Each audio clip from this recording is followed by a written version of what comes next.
Definitely एक चीज तो क्लियर है कि बीजेपी के 370 नहीं आ रहे हैं, लेकिन बीजेपी 270 के नीचे भी नहीं जा रही है। ये भी मोर और लेस क्लियर है। मुझे ऐसा लगता है, मैं बार बार कह रहा हूं कि बीजेपी के नंबर मोर और लेस जो पिछले लोकसभा में, आउटगोइंग लोकसभा में 303 का था, वही नंबर या उससे कुछ बेहतर होगा, उससे खराब नहीं होगा, ऐसा मुझे लगता है। आपको लग रहा है कि 300 के पार आने वाली है सीट? बस 303 के इर्द गिर्द रहेगा, मोस्ट लाइकली उससे पॉजिटिव ही रहेगा, उससे बेहतर होगा, उससे खराब होने की संभावना बहुत कम है। प्रशांत किशोर का दावा, लोकसभा चुनाव 2024 में भाजपा को 370 सीटें नहीं मिलेंगी। उन्होंने आगे कहा कि प्रधानमंत्री नरेंद्र मोदी के खिलाफ लोगों में गुस्सा नहीं, इसीलिए नतीजे 2019 चुनाव की तरह ही रहेंगे। भाजपा को लगभग 300 सीटें ही मिलेंगी। प्रशांत ने ये बातें एक टीवी इंटरव्यू में दिया। प्रशांत किशोर से जब पूछा गया क्या एनडीए को इस बार 400 सीटें मिलेंगी, जवाब में प्रशांत किशोर ने कहा यह संभव नहीं है।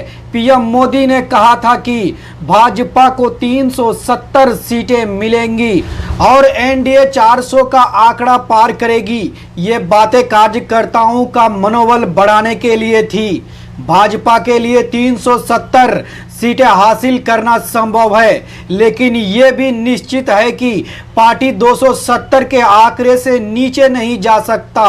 मुझे लगता है कि भाजपा को 303 या उससे थोड़ी ज्यादा सीटें मिल सकती है। फिर से जब सवाल पूछा गया क्या भाजपा को उत्तर प्रदेश और महाराष्ट्र में नुकसान हो रहा है, जवाब में कहा भाजपा को महाराष्ट्र में 20 से 25 सीटें मिलेंगी। ऐसे में अगर विपक्ष 25 सीटें जीत भी जाती है तो भी भाजपा को नुकसान नहीं पहुंचा पाएगा। ऐसा इसीलिए क्योंकि इस समय महाराष्ट्र में भाजपा की 48 में से सिर्फ 23 सीटें ही है। ऐसे में विपक्ष की बढ़त से भी भाजपा को कोई नुकसान नहीं है।